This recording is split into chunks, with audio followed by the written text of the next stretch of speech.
All right. Good morning, colleagues. Good morning, members of the media. Good morning, South Africa. Thank you so much for joining us here at ActionSA for this press conference this morning.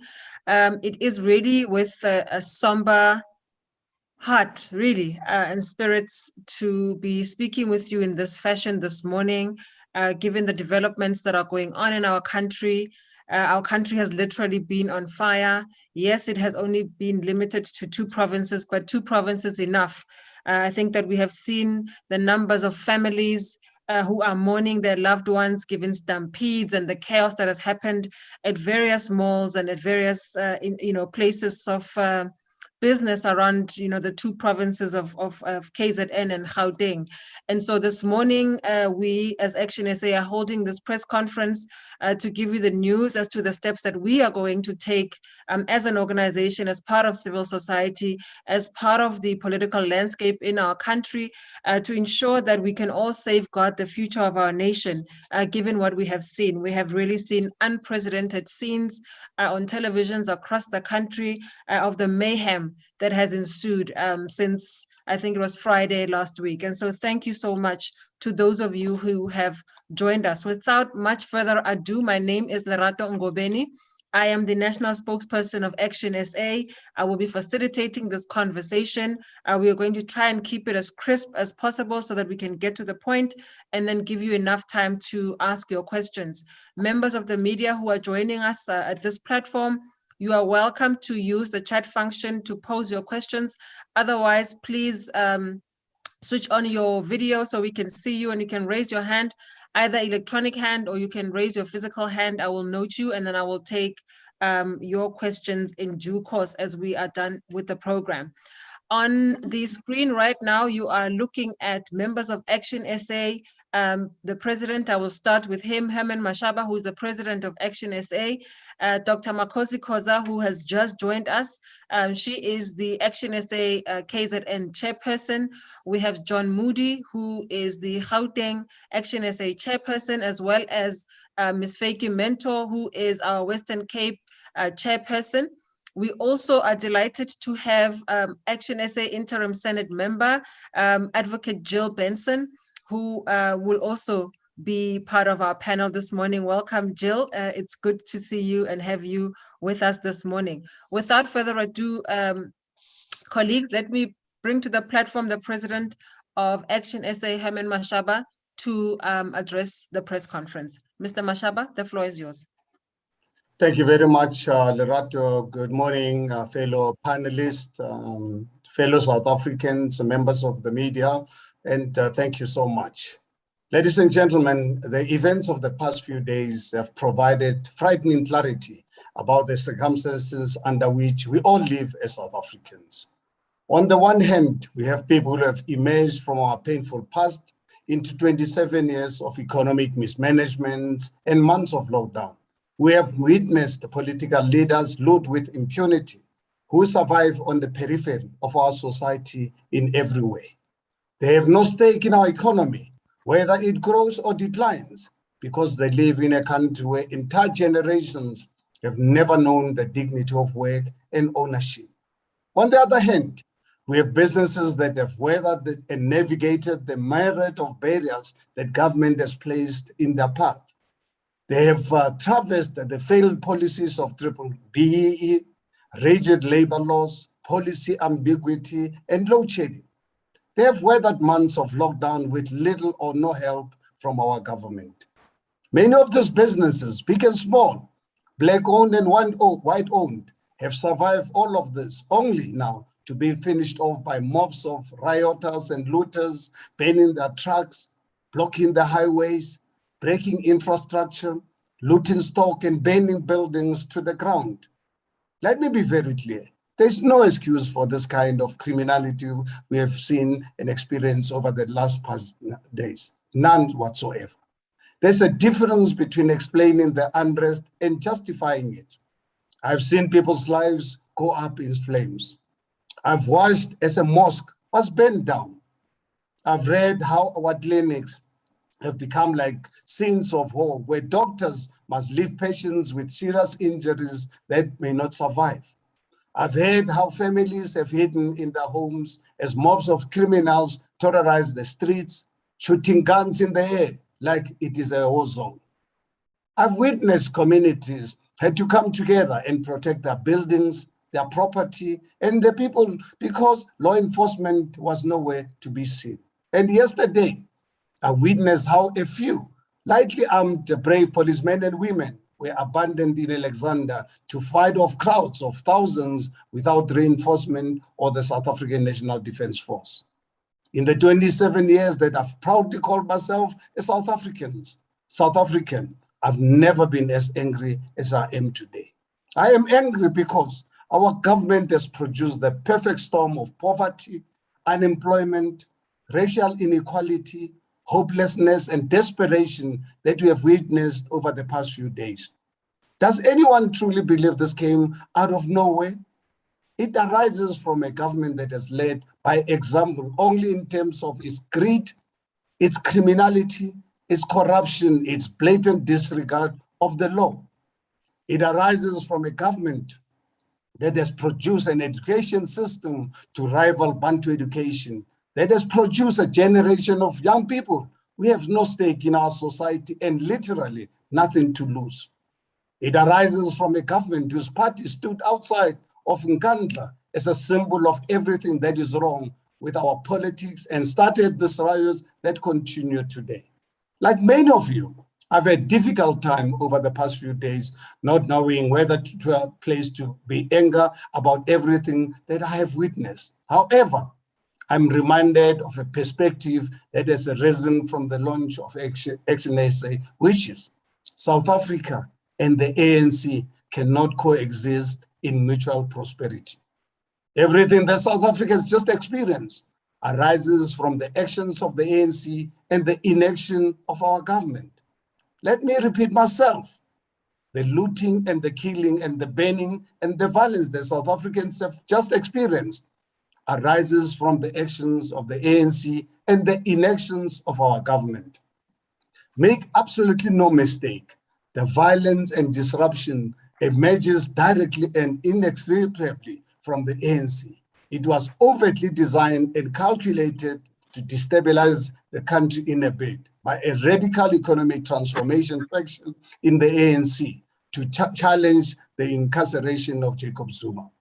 You will recall that the riots' origins lie in those illegal gatherings outside Nkandla, where scores of ANC members from KwaZulu-Natal, Limpopo, Mpumalanga, and the Eastern Cape fired weapons without consequences in full view of the South African police services.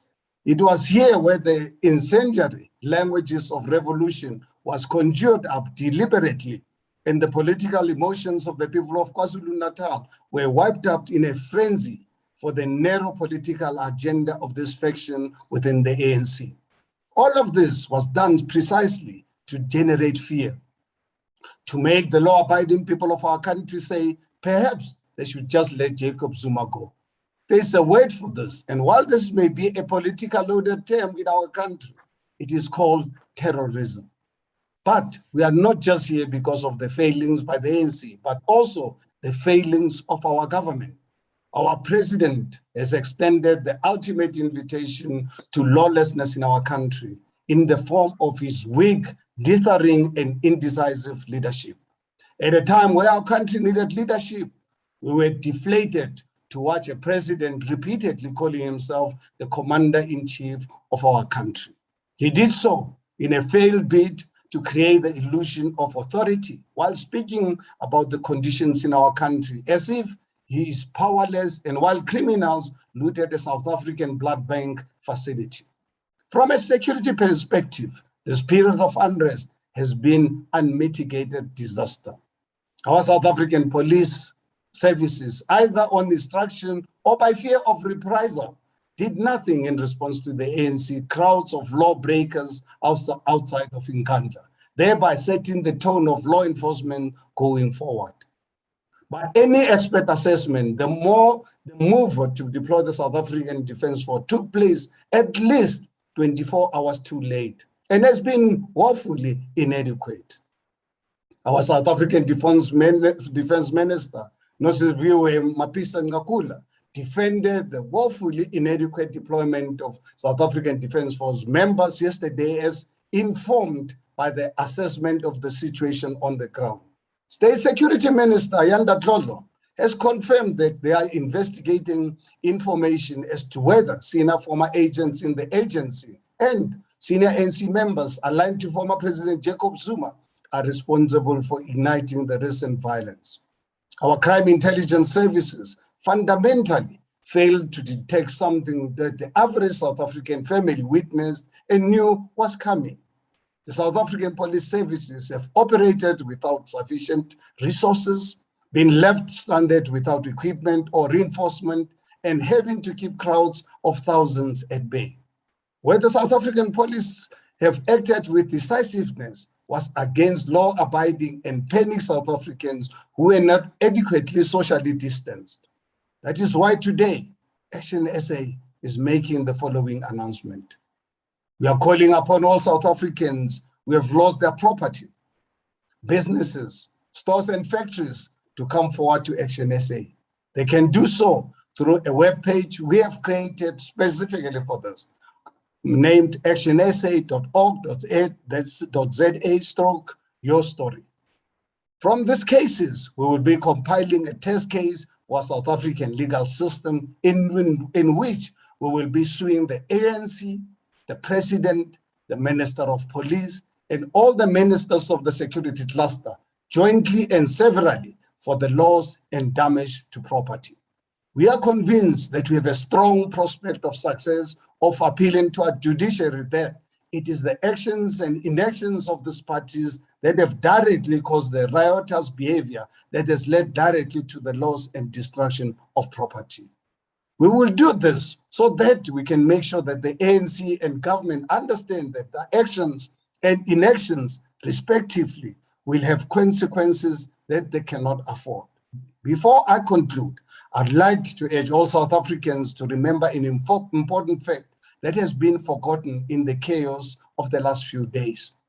The vast majority of people in our country have not partaken in the violence and the looting. If you need to look for evidence of how good South Africans are, look no further than those who self-organized and formed groups to protect their communities and their community infrastructure. I would like to express my deepest appreciation to those who acted in defense of their communities when their government failed to do so spectacularly. The president's remark, this was an ethnic mobilization, was false.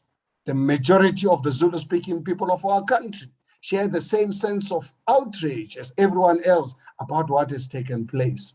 It is so often the case a minority holds the majority of our country to ransom. No matter how fearful we may be, no matter how easy it is for prejudice to take root, no matter how hope may be fading, please remember that the majority of South Africans of all languages, races, and creeds share your fears, your wish for peace, and want order in their country. Thank you. Thank you very much, Mr. Mashaba, for those remarks. Ladies and gentlemen, I now call to the floor the KZN interim chairperson, Dr. Makosi Khoza, to give us a sense. I mean, Dr. Khoza, you are in KZN. Can you give us some perspectives around how this started and, you know, what are we really dealing with from your perspective down in KZN? Dr. Khoza, are you still with us? I don't see her link. She was there. Okay, Dr. Khoza is logging on. Dr. Khoza, are you with us?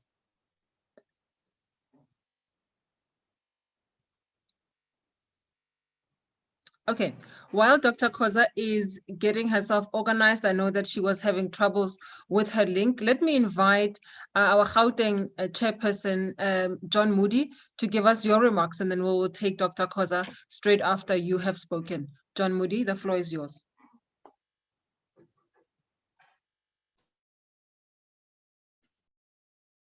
John, you may want to unmute yourself. You're still on mute. Oh, Thank sorry. you. No, I'm unmuted. Can you hear me? Saratu, can you hear me? Yes, we can hear you. All right. Good morning to you and good morning to members of the media. The state of unrest we find ourselves in should never have escalated to the levels we are experiencing presently. 2 weeks ago already, when Carl Niehaus threatened that the country would experience unrest should Jacob Zuma be imprisoned, the president and his security cluster should have acted proactively by putting a strategy and operational plan in place to deal with this threat and stop it in its tracks should it materialize. Ramaphosa failed to give the necessary leadership.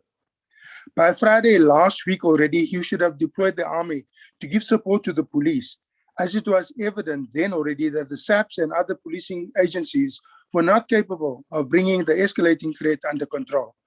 Now, in nature, it is said that hyenas and jackals are emboldened when they sense that the lion is uncertain and intimidated.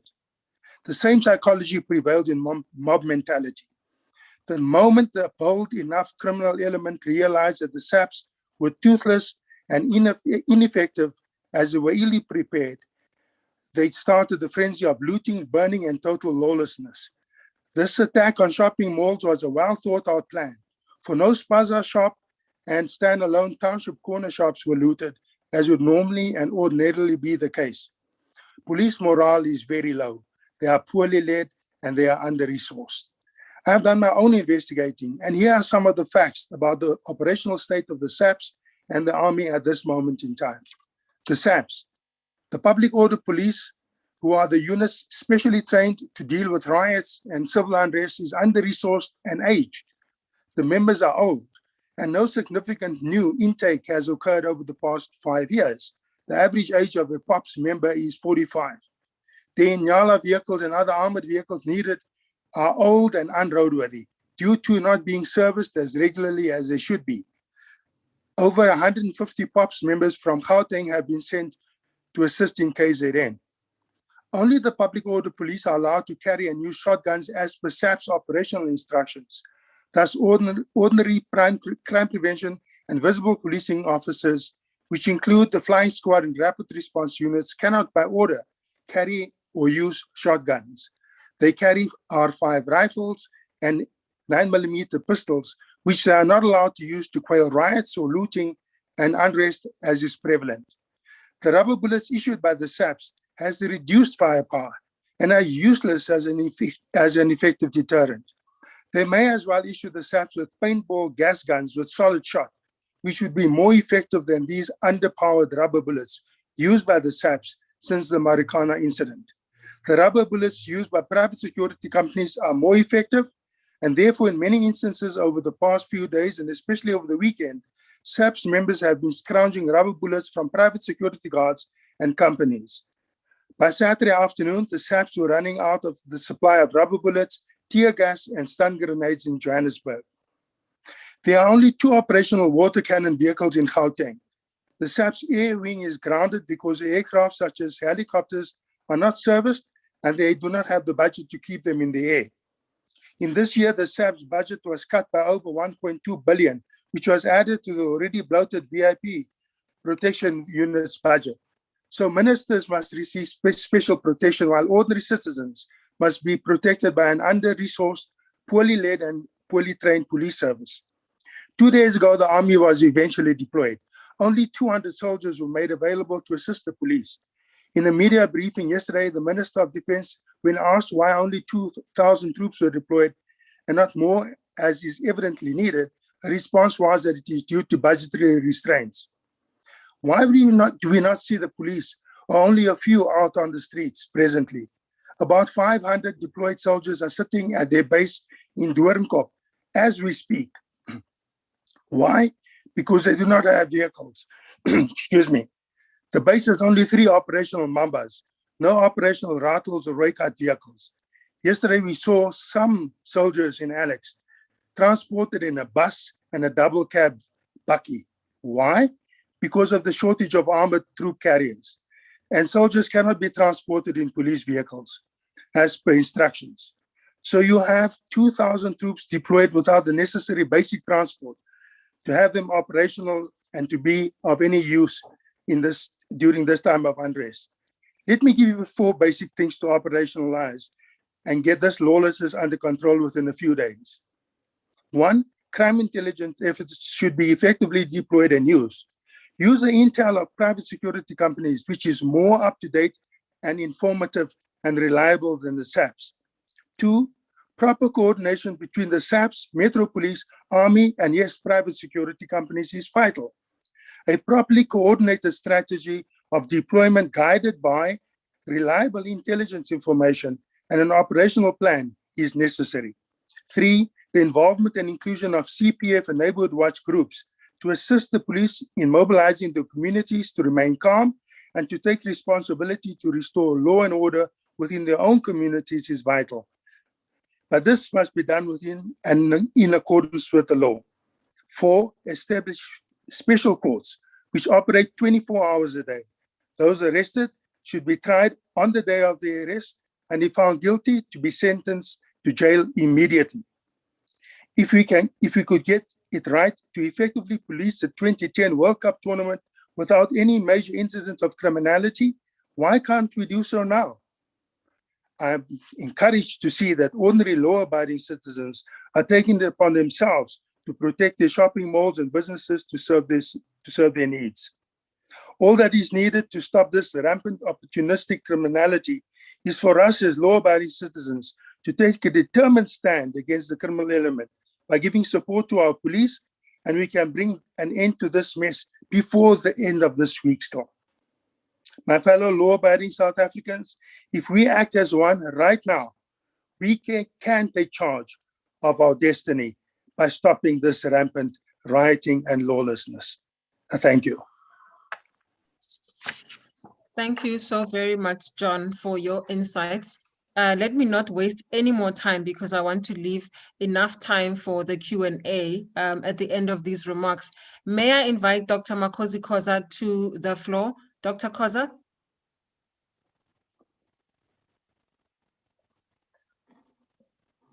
I'm hoping that Dr. Khoza's line has not been vandalized by any stretch of the imagination. It looks like she is struggling to connect with us. Colleagues, please forgive us. She will be with us shortly. Let me then invite our Western Cape chairperson, Ms. Feki Mento, who all of us, she's no stranger to the idea of where we are now. She was seminal in uncovering the rot that was going on in our government, and we are very grateful to have her as part of the ActionSA team. Ms. Mento, the floor is yours.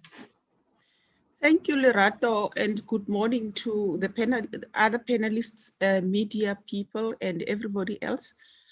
The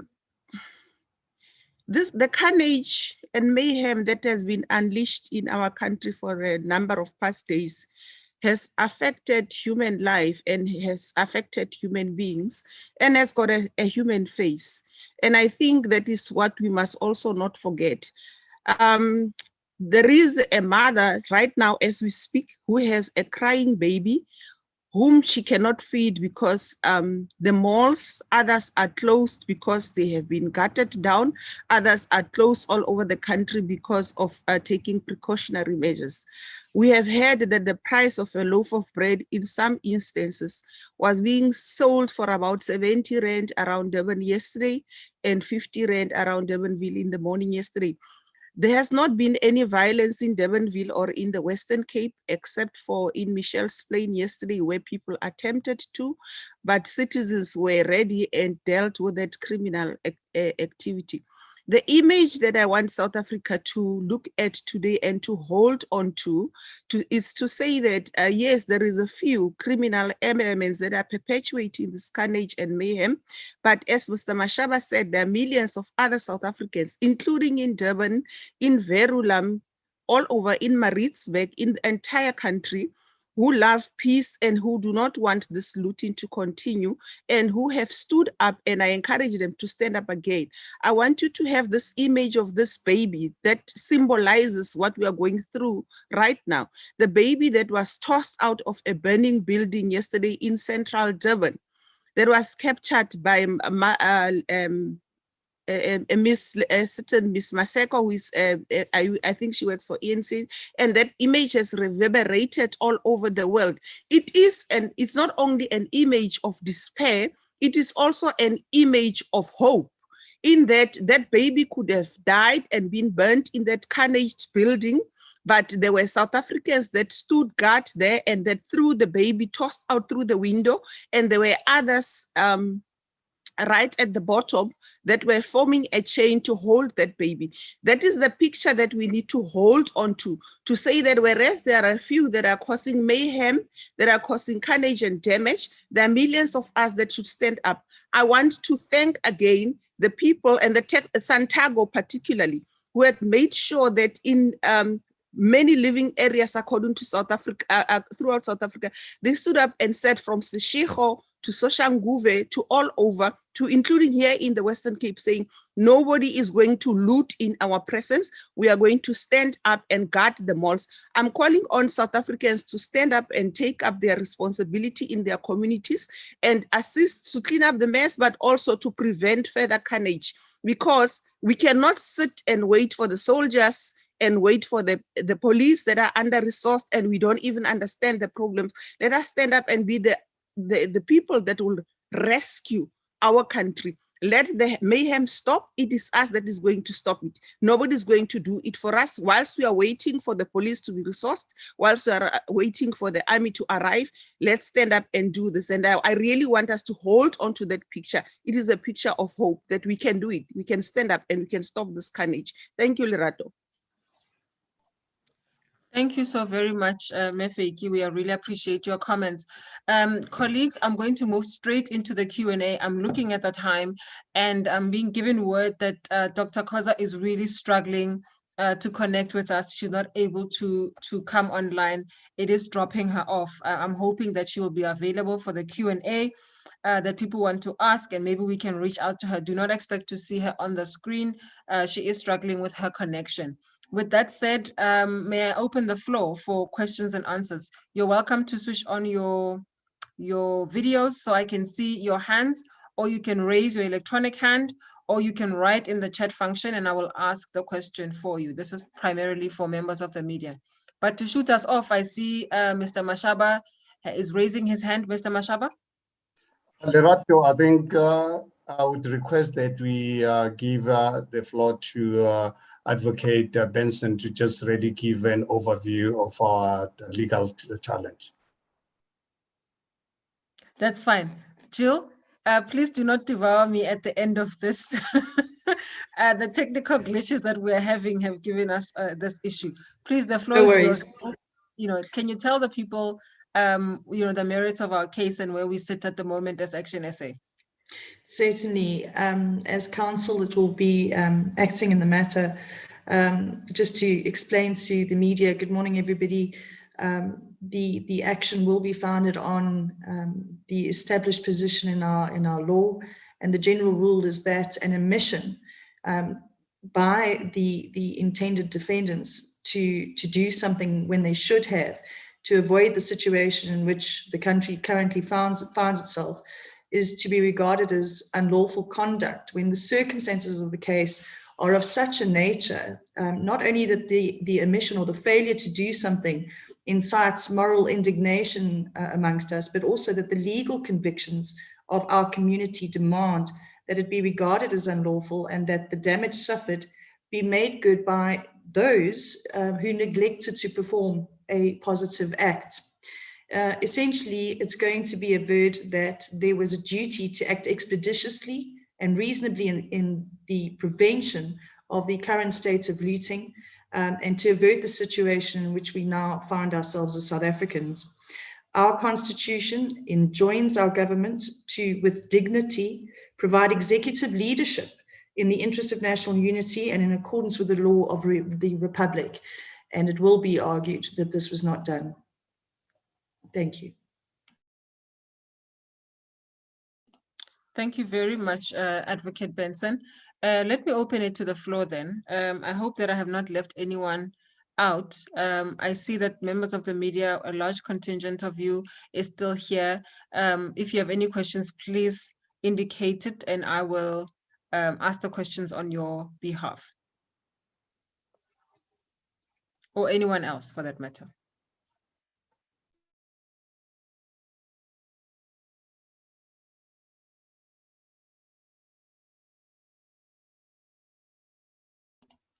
Going once? Hello, sorry, Going yes. twice? Okay, great. Yes, my name is Lila. Yes. Lila, can you tell us which media house you're representing and you can shoot off? Yes, my name is Lila Magnus. I'm from SABC Radio News. I would just like to know, this is a very good initiative that you are starting to sue government and the police and all the ministers.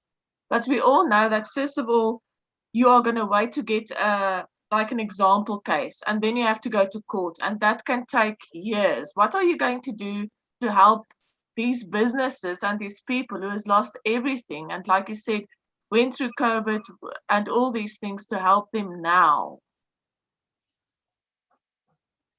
Lila, who are you directing your question to specifically? Well, Mr. Mashaba, if he would like to answer. Okay, thank you for that question. I will take another round of just two more questions and then we'll have the answers to those questions. I have a question here in the chat function by Luna. Luna, I'm not sure which media house you represent. Oh, there we go, from The Citizen. It's Eric Naki, in fact. Eric is asking, okay, this is confusing. Sorry, it is Luna. The question is, how many business people do you expect to come forward and how much have you budgeted for the lawsuit? This is directed at Mr. Mashaba. All right, I'll take one more question if there's any. If there is not, then I will open it to the respondents to give their responses. I think that on the legal one, Mr. Mashaba, you can go, and then Jill, you can give further clarity on that one. Last question, going once, twice, gone. Mr. Mashaba, your response? Okay, thank you very much, Lerato, and the colleagues, Lila from SABC News, regarding the immediate intervention. Unfortunately, Lila, if as a nation we're going to operate on the basis of long-term damage caused and expect that one can resolve it overnight, I think it'll be one of the biggest mistakes we can make.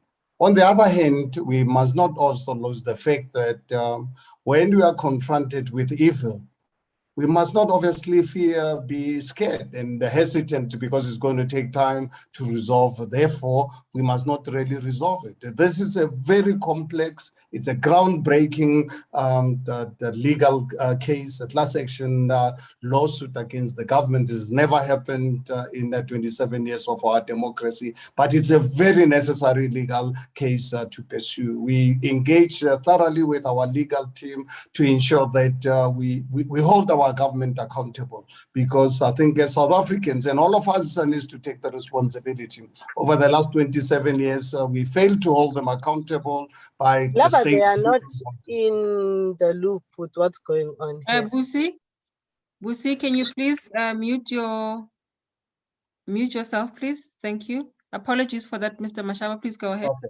So Lela, there is no, unfortunately, overnight situation that you can get, because I think for us as ActionSA, we can't go around going to build up these factories and shopping centers that have been built. There's just no way. We don't have the powers to bring back life that has been lost.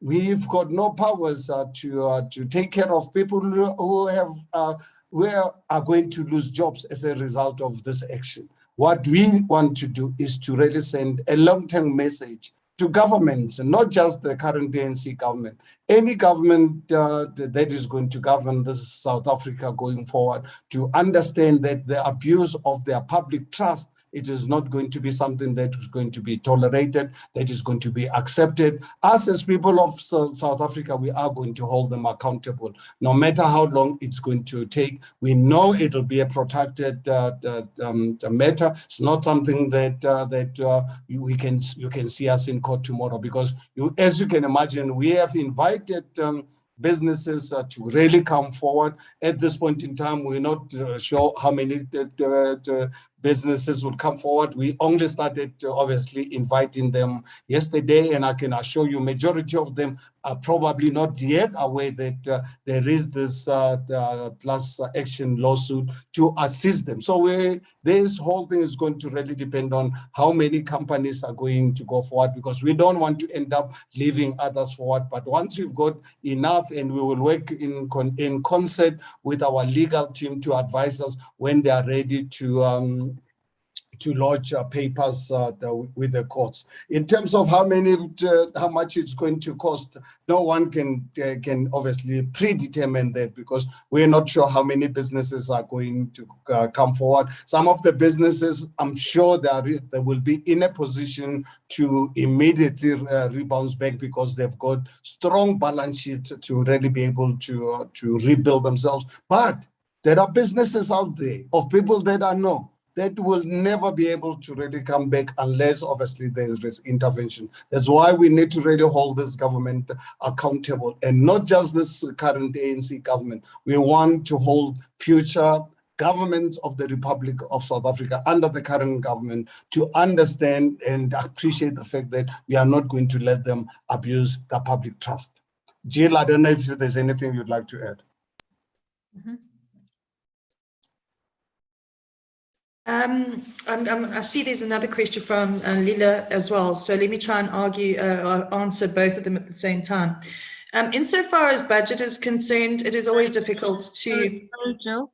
Before you answer Lila's question, will you just comment on what Mr. Mashaba has just said, and I will ask the question for Jill, just for people's reference. Yeah, I'm starting with that first. So insofar as the budget is concerned, which was the previous question, it is very difficult to assess how much litigation costs, but a great portion of our legal team that are working on this, myself included, will be acting pro bono for the plaintiffs, the intended plaintiffs. And so that would assist. And unfortunately, yes, litigation does take time. But we will obviously act as expeditiously as we can to hasten the process with the whole team. And hopefully with the new directives in place, we should get a trial date as quickly as possible, barring any delays that we receive from the side of the defendants. Lila, fortunately, I see that SASRIA is coming to the party, and they are going to assist those individuals that do have insurance and business interruption insurance, hopefully, so that they have some immediate relief. Obviously, we are looking at cases where people did not have sufficient insurance and need somebody to assist them to repair the damages that they have sustained. There is no minimum number of plaintiffs that we have to take on, and we are going to obviously assess each case on its own merits. And I hope that answers the second question. Thank you. Yes, it does. Just for your reference, colleagues who may not be looking in the chat function, Lila wanted to know the minimum number of organizations or companies that we need to sign off before we can launch the class action suit. I can tell you now that as we are on this call, I'm seeing submissions coming through into that function, that email address that Mr. Mashaba spoke to, actionsa.org.za/yourstory. Those seem to be coming on, and we're hoping that we will get a number of them so that we can be able to continue with this class action suit. I do not see any more questions. I do not know. I'm going to give it another round. Colleagues, it is 11:40. We were hoping to finish by 11:50. Are there any more questions? Sorry, can I just also clarify something, Lerato? The intended action is not just for companies, as asked by Ms. Magnus, it is for individuals as well whose businesses and properties have been damaged. Thank you. All right. I do not see an indication of any more questions. I am going to close this session. I want to thank all of the members of the media for having joined us. I want to thank members in the leadership of ActionSA for having come together in such a proactive and responsive way to the crisis that our country is facing. I also want to thank all of those members of our communities who have come forward. I mean, we are seeing incredible people coming through to the fore in Soweto, as we have seen at Mapunya Mall. We are really, really proud of the community of that area of Pimville and surrounding areas of Mapunya Mall who have come forward. We are seeing all over the place, people are putting up graphics talking about their communities, not supporting this looting. We are seeing people coming from Eguruleni, from Tembisa. They are all standing up in the middle of the night. We're seeing people out all of the way out of Limpopo, Northwest, all of different parts of our communities, Eastern Cape, saying no to this destruction of our community. We are very, very grateful for that. These things do take time, and we know that time is not something that we have. However, we have brave men and women in our country who do not want to see our country go up in flames. We are the last hope for our nation. We are the last hope of the African continent. We need South Africa to remain viable, to remain functional for future generations. And so thank you all so much, all of South Africa who are sitting in various parts, who are saying no to what is happening to our country at the moment. So thank you very much to all of you for having joined us. We appreciate it. We look forward to further engagements in the future. With that, let us go out. Let us save our country from the mayhem that has ensued. Thank you all. Have a good evening and have a good day. Have a good day, further day. It's been a long day. We've all been watching the screens, and so we do not know what time it is as we're working from home. However, it is what it is at this point. From me, Lerato Ngobeni, National Spokesperson of ActionSA, thank you very much. In South Africa, let us go out and save our country. Thank you very much. Thanks, Lerato. God bless. Thank you. Bye.